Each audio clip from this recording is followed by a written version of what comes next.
Ուրեմն այս անկարծիքին եմ, որ սա բացարձակապես իրավապահ մարմինների գործառույթն է եւ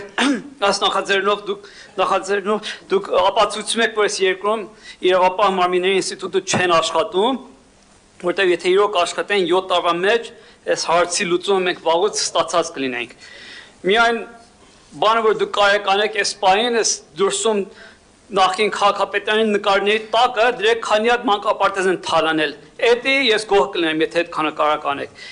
Հիմա իմ հարցը վերաբերում է 2019-ին այս քաղաքապետարանը երկու մանկապարտեզ հաջողվեց պայմանագրով վերադարձնել քաղաքապետարանին, մեկը նախկին 119 մանկապարտեզի շենքն էր, որ կարծես աջափնյակում էր, եւ մյուսը Վերոնիկայի մանկապարտեզը Մալացիա Սեբաստիանում վերադարձեց։ Որքան որ գիտեմ, Վերոնիկայի մանկապարտեզը լավ նորմալ վիճակում է, բայց մինչև օրս չի աշխատում, մանկապարտեզ չի ստացվել։